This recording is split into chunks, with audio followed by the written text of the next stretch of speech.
Welcome into the LSU Sports Insider podcast. Today is Monday, November 17th. I'm Zach Ewing along with Scott Rabelais and Reed Darcy. And we're here to talk about what we always talk about these days, the LSU football coaching search, how it's going, where it's going, who it's going to, all of the above, all the good journalistic questions. We will attempt to, well, we're not going to answer anything on this podcast, let's be honest, but we'll speculate about them. Speculation is the fuel for the engine right now, because there's a lot of it out there, and hey, the Tigers actually won a big game Saturday. Well, they won a game. I don't know if it was a big game. Of all the wins that LSU has ever had in its history, that is certainly one of them. They beat Arkansas 23-22. That's right. And Reed, I shouldn't say that, because I do think there was a good feeling in Tiger Stadium on Saturday. I think it felt good for those players, certainly the interim coaching staff, and even for the fans who did show up to say, hey, this is what it feels like to win, to kind of remember. And the crowd was a little bit better than I expected. It was pretty full in there. It wasn't sparse, like it has been like in the second half of the A&M game. So, yeah, I'd imagine it was just a good feeling all around for LSU and the team. Interim coach, new quarterback. I think all the players really like and respect Frank Wilson, and it was, good to see them hang on for a win in a close game. So that's really all you can hope for in a game like that. It was a really unique game. They mentioned this stat on the broadcast, and it just kind of blew my mind. That was the 638th game that was ever played in Tiger Stadium. Only 17 of those games have kicked off before noon. And wow. It was also the first time that two interim coaches had ever played a game in Tiger Stadium. Two teams with two interim coaches had ever faced off. So it was like a totally unique setup, and I think it made for a pretty compelling matchup. And they said there were three games. That game was decided by a point. South Carolina A&M was decided by a point. And there was one other game decided by 2 points. So Oklahoma, Alabama. First time that happened in the SEC since 1992, I think. It's been a very long time since you've had that many close games. But that's been the case all year in the SEC, right? So you would follow suit. It has been a crazy year in the SEC, and we'll talk a little bit more about that as we go. But I think what people really want to hear about is more of those 11 a.m. kickoffs. No, I'm just kidding. That's not what people want to hear about. It does feel like a third of those have been against Arkansas, though. It feels like that's the game that gets kicked to the 11 a.m. slot more often than others. But anyway, what people want to hear about is the coaching search. And I mean,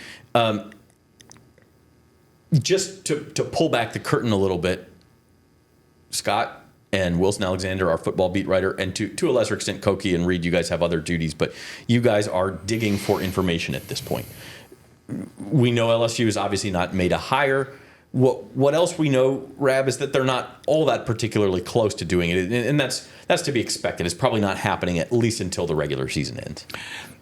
That's what I'm hearing. But there is an urgency though right after the season, because you have the early national signing period for high school athletes starts December 4th. So I think from what I've heard, they would like to have someone in place by then, but that's everybody, right? I mean, anyone who's looking for a coach right now would like to have somebody in place by then. But that's a pretty tight time frame. That doesn't seem very long from now, and it's not. I mean, it's just over 2 weeks. But I think everyone needs to bear in mind 2 weeks is a really long time in a coaching search in this kind of situation.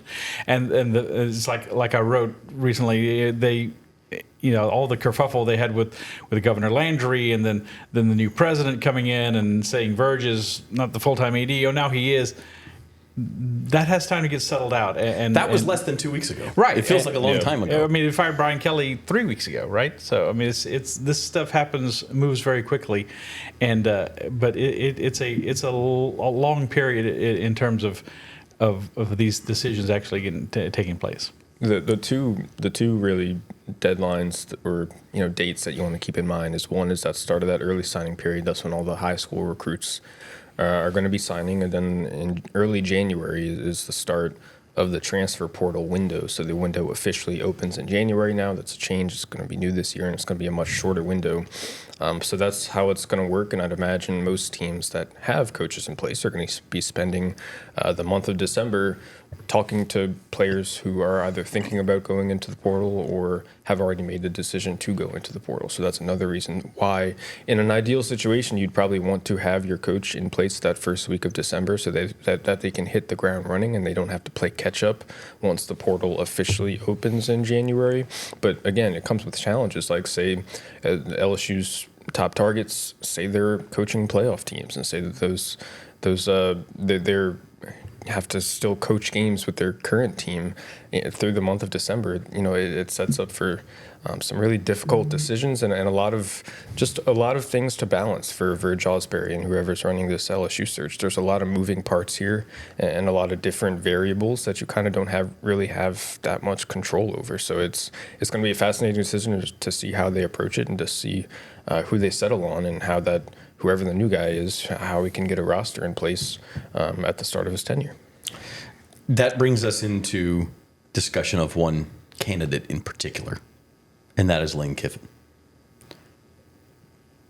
Lane Kiffin has had the chance to strengthen his tie to Ole Miss or to renegotiate a contract that would keep him at Ole Miss at least through next season. He has not done that. He was also publicly straight up been asked after the game Saturday night, can you commit to being the coach at Ole Miss next year? And he notably chose not to do that. Now, the classic non-denial denial. Yes. I've always thought post-game press conferences are not the best time to ask that question, simply because the coach can say exactly what Kiffin said, and that's, hey, I really want to focus on the players who worked hard to win this game. This was a great win for Ole Miss. That's what he said. So he could have said, however, like Kenny Dillingham said at Arizona State, I was never leaving, was what Dillingham said. He could have even said something like Brent Key said at Georgia Tech, weirder but maybe stronger, cut me open and see what colors I bleed. And then which again is not even a denial, but it's like, hey, I really like this place. Kiffin did none of that, which has increased speculation that he's going somewhere. Could be Florida, could be LSU. It could be the New York Giants. It could be the New York Giants. It could be the NFL, the Tennessee Titans. It is certainly seems like he is not fully committed to Ole Miss. That does not mean that he won't decide to do that in a week or two, or that he's just trying to use this as a leverage negotiation to get more NIL dollars or to increase the salary for himself or his assistants or whatever. But he had a chance to tamp down that speculation and chose not to. Yeah, it's like I said, it what they call the non-denial denial. Going back to all the president's men, you want to say something. People feel compelled to say something. You could just say no comment, but that doesn't help anything either. People feel compelled to say something, and what he said after the game was not reassuring to Ole Miss fans. And so people in Mississippi are starting, for all the success they've had under Lane this year and in his tenure, our patience is wearing thin because he's had a contract extension on the table apparently for a while and has not signed it. Mike Elko just signed a contract extension, or just agreed to a contract extension with Texas A&M. Kurt Cignetti agreed to a contract extension weeks ago at Indiana. People are doing these things. Jeff Brom at Louisville rumored to be working on one. Right. So it's, but he is a notable exception in this case, and it's starting to wear on people at Ole Miss because. The other fact we talked about the early signing period, the transfer portal window. The other factor, of course, is the college football playoff, which starts December 19th, runs through January 19th. It's going to be very hard, if not impossible, for anybody to wait. I saw someone say this, and I think it's very true. The college football season is going longer and longer into January, and schools are wanting to make these decisions earlier and earlier, and typically. The week after the regular season ends is the time when you want to make a decision like this. So there's pressure on Kiffin. Ole Miss has an open date. He would appear to be the top target for LSU in Florida. And obviously Ole Miss is top target to keep him. Whoever, I know it's not about the money, but when they say it's not about the money, it's about the money. So he's going to probably wind up as the highest paid coach in college football, whoever he's coaching in 2026.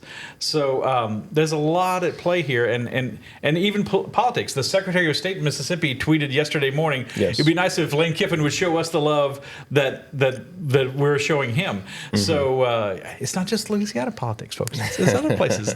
Politics gets involved. Mississippi's always been wannabe Louisiana. So it's very interesting, and it seems like something. Don't tell Rod Walker I said. It does seem like something could come to a head with Kiffin, whatever his decision is, before the college football playoff starts. They're not likely to be in the SEC championship game. I don't know if they have a shot. I guess they have a chance in all the tiebreakers, but we're not worried about that. But it's certainly coming to a head, and I think LSU is part of the mix. That's all you can say right now. It's a good change very quickly, but that's part of the mix. There is some angst around Oxford. I think that the tweet by the Secretary of State really exemplifies that. I'm just curious, like, if you're Lane Kiffin, what's the rush to sign an extension right now? Like, why would you, give up that leverage? Because you can use it, like Zach said, you could use it to maybe squeeze a little more NIL money, maybe squeeze some extra money for yourself or your coaches. Like, it's as long as he keeps winning games and focusing on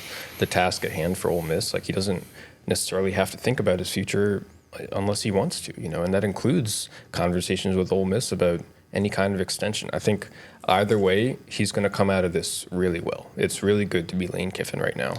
He can kind of do whatever he wants to do, whether that's stay in Oxford or go to a different school. So it's hard for me to think practically how LSU or Florida would make this work if Lane Kiffin is interested and if they want to hire him, just because of the way the playoff is set up. It's a new world. There are more teams in the playoff now. The calendar is completely different than it was in just a few years ago. So this coaching search is really just unique in terms of how it's set up, and it makes for a lot of new challenges that these athletic directors are going to have to navigate. It's certainly different from when LSU hired Brian Kelly even 4 years ago, because remember then, Notre Dame was like on the cusp of the 4-team playoff, right? They were, and people gave Kelly static. They just love to give Kelly static about anything, about leaving a team that was in contention for the playoff. They ended up not making it. I think they did finish number 5. It would be very similar to the position Ole Miss is in now, if it was a 4-team playoff, where they're probably on the outside looking in of that. Yeah, but they're very solidly in. They're 10-1,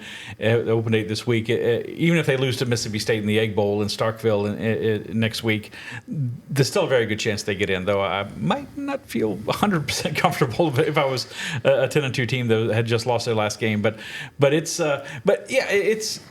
think we don't know obviously the inner workings at Ole Miss, but they could force his hand. They could say, Lane, commit to us, or we're gonna or go, if you don't remember this, but there was Zach probably remembers this. There was an interesting situation back in the late 80s when Bo Schembechler was the coach and AD at Michigan, and their coach wanted to leave for Arizona State, and he said, I want a Michigan man coaching Michigan. And so he didn't let the coach the team in the NCAA tournament, and they won the NCAA tournament that year. So I could see this being a similar scenario for Ole Miss. We want an Ole Miss man coaching Ole Miss in the playoff. Well, Lane Kiffin is an Ole Miss man now. It's crazy to see how that program has really grown around him and how he's grown into that program. And if I'm Ole Miss, if I'm the administrators, if I'm the boosters around that school, I'm not doing anything I can to make Lane Kiffin mad, because the last thing I want to do is run him off and lead him into one of these other jobs that are theoretically better than Ole Miss. It just seems like you want to keep him as happy as you possibly can, because he has done such a great job there and he's built something really special there. You want to make sure he's happy so that he can sign that extension and commit to you long term. And that's really what this is. It's like you said, Reed, Lane Kiffin is in a great spot. Any of these coaches who are the agents and the coaches love this. They love to hear their names mentioned. And who is his agent? Jimmy Sexton. Because what it means is that they are going to either come out in a better situation at the school they're staying at, via NIL money, via salary, via coaching staff money, whatever it is, or they're going to go get a better job for more money and more prestige and all of that. So it's a great deal for them either way. And speaking of a great deal, you are going to get one at Jerry Lane Cadillac. You can command the road in a Cadillac where luxury, power, and presence come together. Experience it today at Jerry Lane Cadillac. And I do want to talk about the playoff schedule situation. Specifically, you mentioned it, Reed, like for Lane Kiffin to come to LSU or to Florida or any other new school, it would take one of two things.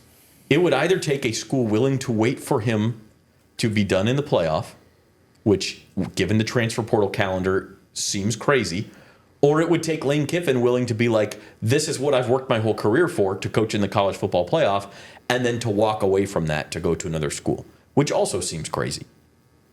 So having said all that, Rab, do you think either of those things is possible? I just, yeah, anything's possible. But you're putting.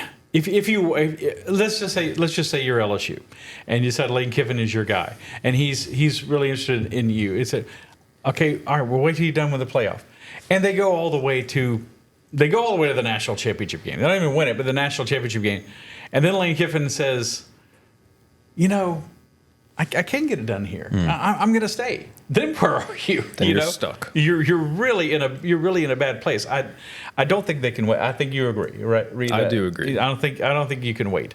And so, but there are other good candidates out there. He is the top candidate for a lot of jobs. But I don't think you can wait under this current situation. Like I said, it's really complicated things with the college football playoff, and you could say, well, they might lose in the first round, they might, then they might advance to New Year's Day, and then they might advance to January 8th or 9th, and they might advance to the national championship game. I don't know how far Ole Miss can go, but it's not something that you can put up with. Could he leave in that circumstance? I agree. I agree. That's a very difficult scenario to envision. For all his success and all of Ole Miss's success with him there, he has still never won a championship. I mean, I guess he won at FAU or something. He won a couple conference titles. A couple titles at FAU. And as a coordinator, he has won national championships. But I mean, but they have not been to the SEC championship game ever. They have not won the SEC championship since 1963. I mean, this is a long time coming. It's a different sport now. There's nothing. What's stopping Ole Miss from really winning the SEC or competing at the top of the country the way they want to, given the way that things are set up now? Lane Kiffin has it rolling so much that it just makes it difficult for him to just leave everything he's built and then move to a different school and try to start over and just try to build something new. So it's hard for me to see how this shakes out. And on top of all that, there is absolutely no patience now. There never really was patience, but now more so than ever, there's no patience, because whoever this next coach is for LSU has to win in year one. Guys like Kurt Signetti have made it so that you can build a team on the fly and you can win right away. They've shown you how to do that. So the LSU coach has to do that year one. In order to do that, you have to have a roster. And if you want to have a roster, you have to be hit the ground running for the signing period and the transfer portal window opening in January. So if you're behind the 8 ball on that, you can really maybe have some trouble putting a roster together, and then you struggle to year one, and then maybe you never really get things rolling and never able to get yourself out of that hole like Billy Napier did at Florida. I want to say one thing about the game in Ole Miss. They had I think their biggest attendance ever at Vaught Hemingway Stadium Saturday for the Florida game, which is, I don't know if it qualifies as irony, but the fact that they played Florida is certainly highly coincidental, since that's a school that could land him. It's like 68,000 there. I think there were still more people in Tiger Stadium for an 11:45 kick for a team that's had a disappointing season, playing a team with a 2-7 record at 11:45 a.m. than there were over there. Now that's not the overriding factor, but that's the thing Ole Miss can't replace. They can't match. And supposedly he criticized the fans for not showing up for the Citadel game the week before. The stadium was not full for the Citadel game, which it wouldn't have been at Tiger Stadium either. But you're talking about a 102,000 seat stadium against a 65,000 seat stadium. And my point to that is, to Lane Kiffin, who's 50 years old, this may seem the bigger time in LSU or Florida, than at Ole Miss, and he may have bigger aspirations of doing things. He may, I think he wanted the job 4 years ago, and that they didn't really give him a sniff. Now, is that going to hurt LSU's chances this time to get him? I don't know, but it might embolden him more to want to come. But it's still a little bit of, the playing field has been leveled, but it's not completely level anymore. I guess is the point I'm making. I also think it's you mentioned it, but it's appropriate to mention the wild card in here is the NFL. Because the NFL is a situation where Lane Kiffin could finish the year out coaching at Ole Miss, however far they go. January 20th is the title game, even if that's a little bit late for an NFL coaching hire, but it's not crazy. You could do it. Saints didn't hire Kellen Moore until after the Super Bowl. Correct. So NFL teams are waiting till after the NFL playoffs all the time. So if that is what Lane Kiffin is after, that kind of gives him the best of both worlds. He could make his last run with the Rebels, then go get an NFL job if one is available to him. But from an LSU perspective, I don't know. I mean, I just think you're asking a guy to give up something he's worked his whole career for. Doesn't mean Lane Kiffin won't do it, but to me it does make him or Dan Lanning or whoever, anybody else in the playoff, less likely because you're asking them to give up on a playoff run, and that's just another barrier to hiring them. So there's a couple of guys who keep floating around out there who you wouldn't have to wait for. Big or long shot, Frank Wilson, the interim coach, or Nick Saban, the all-time GOAT. I saw this in the slides. I thought this is an interesting question for sure. Bigger long shot? Yeah, who is less likely to be boy. LSU's permanent head coach, Frank Wilson or Nick Saban? Gosh, Nick Saban. I mean, See, I think it's Frank Wilson. Yeah, I think Frank Wilson is a 0%. I don't think they can afford the PR hit that would be. I don't think beating Arkansas in the interim coach bowl does anything to move the needle. Well, you'd have to beat Oklahoma. Yeah, I mean, okay, even if that happens, I don't think Frank, unless just LSU strikes out on everybody else. Maybe like Saban at least is a 0.5% chance to me.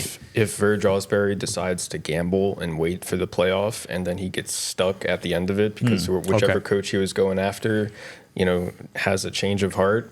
Maybe I could see them rolling with Frank Wilson for one more year in like Is Frank waiting around for that? In like a situation where Stanford hired Frank Reich just to be like, all right, you're the coach for this 1 year, and then we're going to hire a new coach.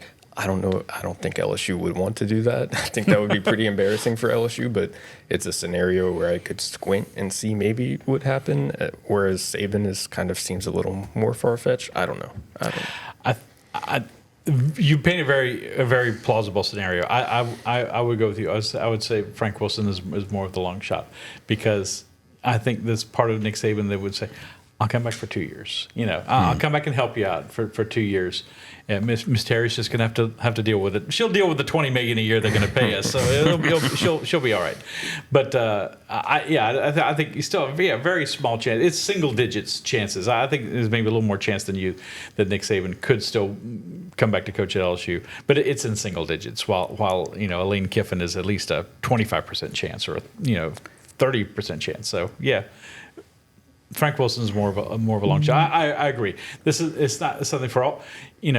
Everyone will say, and nothing against Frank Wilson, but everyone's going to say, you fired Brian Kelly and you got on the hook for this buyout, which is still unresolved as of this moment, to promote your running backs coach to head coach. I mean, that just doesn't really work unless it's some doomsday scenario as Reed painted, which. Anything's possible. And he's fail-safe Frank Wilson is the guy. I mean, in that scenario. But again, even for a year, right? I mean, for a year. Frank, right? In that scenario, Frank Wilson has to be willing to stick around possibly for a month to find out if he's, is he still going to be on staff, or if he gets offered as a head coach at a smaller program or a position coach at another SEC school. Like maybe he is gone already. Yep. So I think that's something to consider. You know who you worked for at Tennessee? Lane Kiffin. Isn't that interesting? That's right. Huh? I didn't think about that. Okay, so for 1 year, yeah. I think. Yeah. Last thing on the coaching search before we take a break, and we got a couple other things to hit before we end the show. Who is the favorite right now? The betting odds are off the board, by the way. They're not even. Yeah, BetOnline does not have anything up as of this morning. Everybody, or just the LSU job? Everybody. Okay. They don't have anything up right now. Okay. Which I'm not sure. Now that rumors are going to start to become more tangible about who is going where. That's going to be these sports books are going to protect themselves from bets of someone who actually knows something. You're starting to hear a lot of smoke around Kiffin. You're starting to hear a lot of smoke around Eli Drinkwitz to Penn State. You're starting to hear some concrete things that maybe you don't want people actually winning a lot of money on. So I think that's the case. So who would you make the favorite for the LSU job if you had to pick right now? Rob, you go first. Oh, you're making me go first. You go first.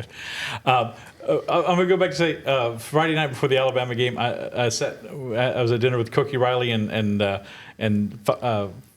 4 or 5 other sports writers, and I said, "Okay, I'm writing it down on this." It was one of those paper tablecloths. Who is going to be who's going to be like LSU's next coach? And I said Eli Drinkwitz at the time. Now this was over a week ago, so obviously, like I said, that's a long time in these coaching searches. What other names were written down, by the way? Did anybody else? Kiffin, the offensive coordinator at Oregon. You know his name? Ooh. That was probably Koki's pick. that was Glenn West. That was Glenn West from SI. Will Stein. Will Stein. That was it. That was it. And another name that came up, I think, was John Sumrall. So I think right now I would say John Sumrall. LSU's not going to quite get Lane Kiffin for whatever reason, and everybody's saying John Sumrall to Auburn and John Sumrall here. There, I don't think he's going to get past LSU to go to one of those places. So I'll say him. Sumrall. Yeah. Is it Drinkwitz or Sumrall? No, I'm saying Sumrall. Sumrall. Okay. Yeah. I think I agree. I think it's those two right now for me. I think we have to measure coaching searches like their dog years. We have to you have to do that. But Sumrall, I think he checks a lot of boxes. I think he's from the SEC footprint. He's played in the SEC. He's coached in the SEC. He's been a head coach at 2 different schools and one at a really high level at both schools. By the way, both 2 very different jobs in Troy and Tulane, 2 very difficult jobs, and he's won at both of them really well. It seems like the Tulane fans really love him. The Tulane players really love him. Everybody around that program really likes him. And on top of that, he has ties to Louisiana. He's been coaching in Louisiana for the past 2 years. He and his family, they always say how much they love New Orleans and how much they love Louisiana. So he's familiar with the recruiting scene as well. And I think on top of that, he'd have an openness to keep some of the LSU coaches on staff. I think that's going to be important for the next LSU coach to, have that willingness to keep maybe Frank Wilson or Corey Raymond on, just because they can help you so much in recruiting. They can help you keep this current recruiting class in place and not lose too many of those guys. I think I read a story, I think it was in The Athletic, with John Sumrall. It was a story about when he took the Tulane job, he wanted to bring Troy's strength coach with him, but then he sat down with a few of the players and they told him how much they really liked the current Tulane strength coach, and so he decided to keep him on, and now they're having great results with him. So that's something that Brian Kelly didn't do when he took the LSU job. He kind of dismissed everyone on staff, did not keep Corey Raymond. I've heard that story. I've heard Tommy Moffitt heard that story too. Tommy Moffitt. So I think, and on top of all of that, he can come on a relatively inexpensive contract. You don't have to pay him what you would have to pay a guy like Lane Kiffin or even a guy like Drinkwitz. I think he'd take a deal with some extra incentives. You can still maybe double or even triple what he's making right now at Tulane, but still have a relatively friendly contract that you can put some incentives in and really incentivize him to win. I think he's that kind of guy. I didn't really expect to make the case for him right now, but I think if you'd ask me right now, I think he'd probably be the favorite and the guy that Ferg Osbury should be at the top of his list. Okay. Tulane still has a shot at the playoff. I was just about to bring that up. They do control their own destiny in the American Conference race, but they'd have to win. If they win their last 2 games, they get to the American Conference Championship game, which I believe is that Friday night, December the 5th. December 5th. And they'd probably be underdogs. I think the North Texas is the team right now. But if they were to beat North, now this is a different situation than Kiffin, in my opinion, because I think even John Sumrall knows this is not a realistic shot at a national championship. Yes.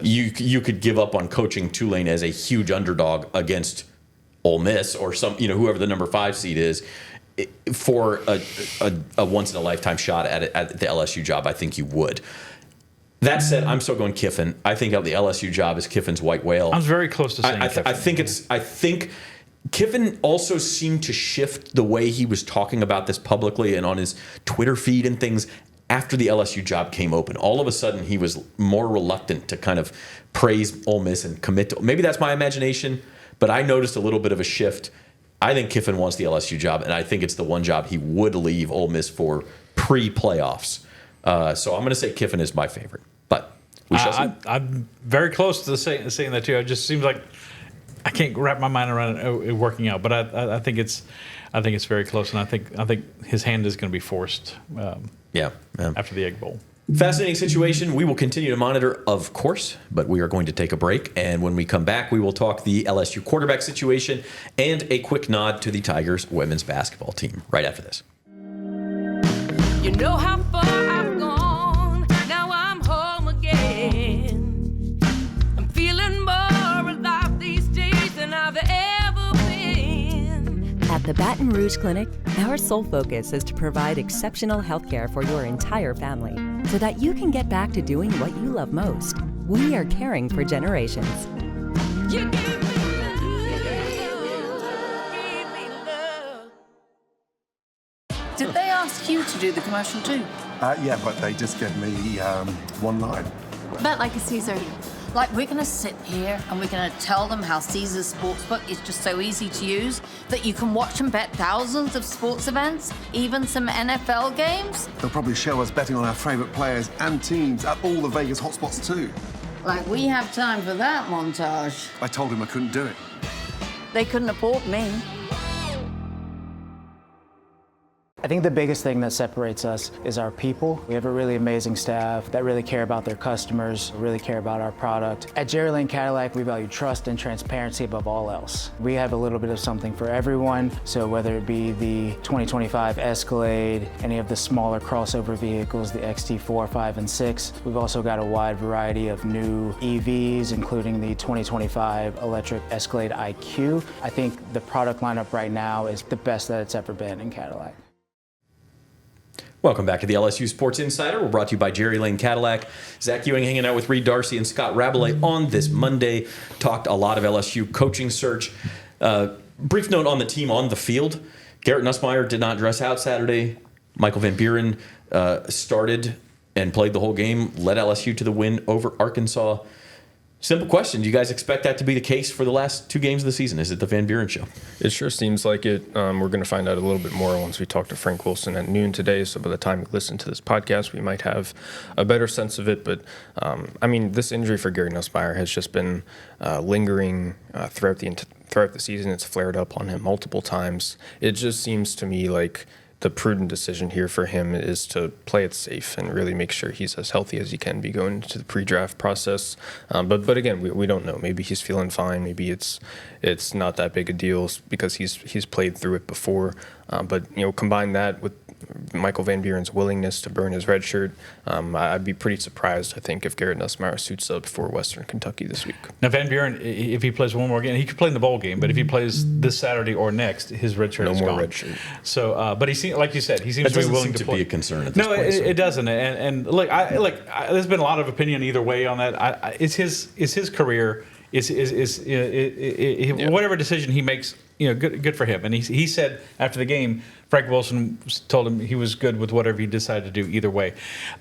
If they don't have Nussmeier, though, we don't know what Colin Hurley's status is. Colin Hurley is, per an LSU spokesperson, is away from the team for personal reasons right now. So LSU played Arkansas with only one scholarship quarterback. So that's important to keep in mind. That's another factor as well. They have Juwan Johnson, but knock on wood, something happens to Michael Van Buren, it would kind of be a dicey situation. Western Kentucky's 8-2, man. You can't just roll out the ball and beat them. But as we saw Saturday, I think 3 different people threw the ball.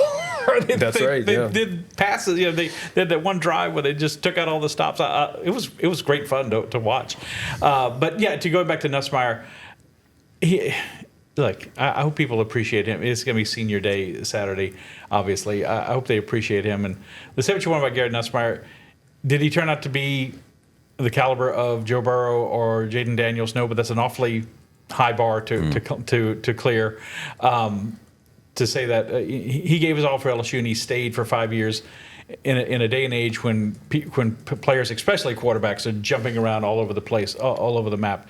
So he deserves a lot of respect for that, and he's probably done enough. I guess I would say he's probably done enough for LSU. The other question is, Whit Weeks, are we going to see him play again? Could the next coach, Lane Kiffin, who's He's dating his daughter. Could he convince him to come back next year? I think he should come back next year. He's only had 29 tackles in like 6 games. I think he should come back in 2026. Everybody thought he would turn pro after this year, but he has a little bit of Harold Perkins from last year vibe to him. Right. Could come back because of injury, kind of robbing him. That would of be his one of my last first season. people I would talk to say. Correct. And Hey, I would you bet come Lane back? Kiffin has his number. Or if he can doesn't, get it. Landry does. He can get it. Yeah. And by Landry, I mean Lane Kiffin's daughter, not the governor. Just the to be governor. clear, this is That's funny. The That's webs another- we weave here. Okay, That's right. But that was the injury report. It's brought to you by the Baton Rouge Clinic, your trusted healthcare provider in the heart of Baton Rouge. Whether you are in need of primary care, specialist services, or urgent care, the Baton Rouge Clinic has you covered with a team of dedicated and experienced professionals. Visit BatonRougeClinic.com to learn more or to schedule your appointment today. The Baton Rouge Clinic, caring for generations. We know you guys got to get out of here and get out to Frank Wilson's press conference, but before we wrap up, I did want to spend just a couple minutes. The LSU women's basketball season has started.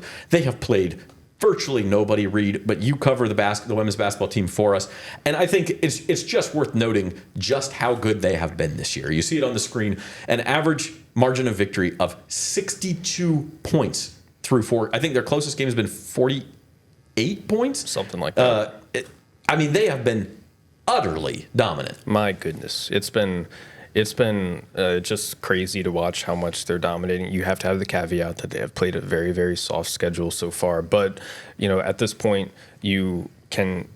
What I would encourage fans to do is compare them to themselves. Tonight they're playing Tulane. If they score 100 points tonight at Tulane, then they will have 100 points in 5 straight games. Only one SEC team has ever done that, and that is the LSU team that won the national championship in 2023. So, it's like the fact that they have 8 newcomers, yet they look like a well-oiled machine.